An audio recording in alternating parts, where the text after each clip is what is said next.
Have you ever wondered why life feels so heavy, even when nothing is going wrong? Why you're constantly overwhelmed, emotionally drained, and mentally fatigued despite doing everything right?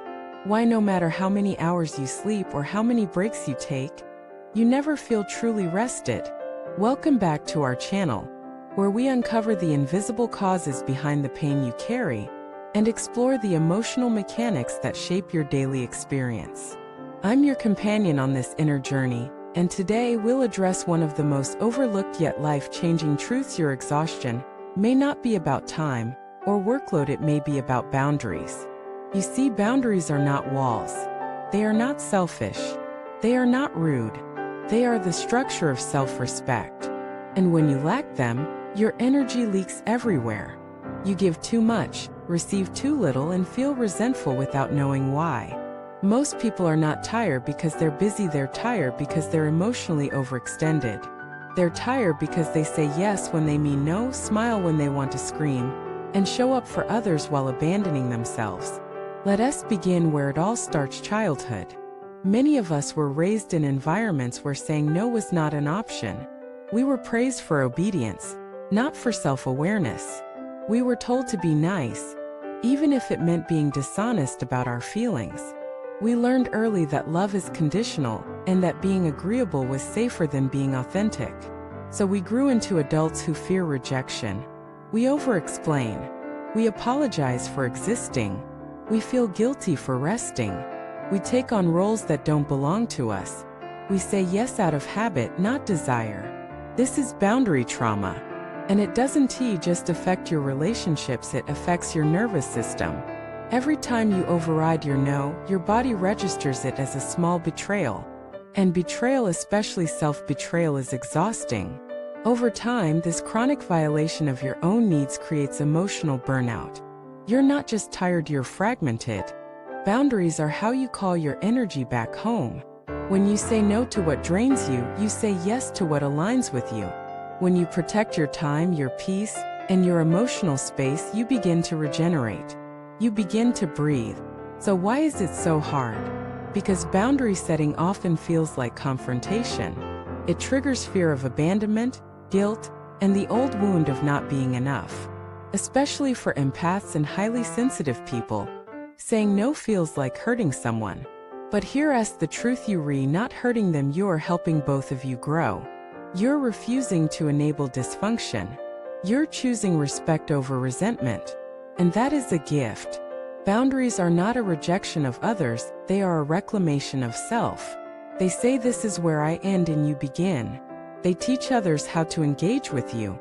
They filter what comes into your life. They preserve the quality of your presence. Let us explore some real-life boundary scenarios. When a friend always complains but never listens, do you stay on the call for an hour, nodding politely?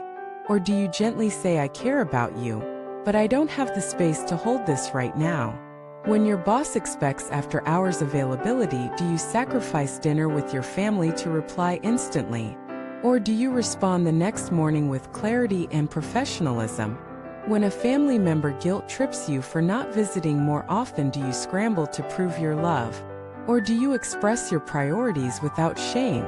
Every time you choose alignment over approval, your nervous system heals. Let us talk about guilt, the emotion that hijacks boundary work. Guilt is not always a moral signal. Sometimes it's just a residue of conditioning.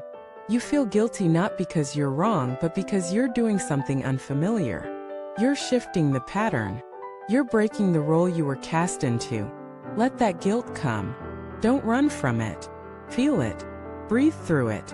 And then choose your truth anyway. There will be backlash. Some people benefited from your lack of boundaries. When you stop overgiving, they call you selfish. When you stop explaining, they call you cold. When you stop absorbing their emotions, they call you detached.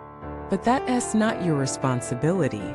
Your responsibility is your own energy, your own peace, your own healing. Because without boundaries, you'll spend your life leaking.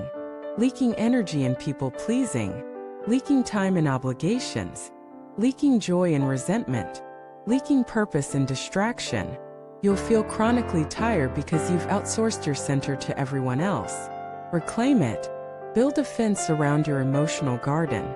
Not to shut the world out, but to let the right energy in. Speak slowly. Pause before answering. Ask yourself, do I want this? Or do I feel pressure to want this? Then choose accordingly. You don't owe anyone your time. You don't owe explanations for your boundaries. You don't owe endless forgiveness to people who don't change. You owe yourself peace. Hear us, the shift boundaries are not about control, they're about clarity. They create emotional safety. They reduce anxiety. They make your yes honest and your no clean. When you have boundaries, your relationships deepen. Your health improves. Your creativity returns. You stop living from a place of depletion and begin living from a place of power. So the next time you feel overwhelmed, don't just ask, what can I take off my schedule? Ask, where am I leaking energy? Who am I overextending for? What am I tolerating that's eroding my joy? And then lovingly, fiercely say no. Because every no to others is a yes to yourself. And you deserve to come home to yourself. Thank you for watching this video. If this message spoke to your heart, share your experience in the comments.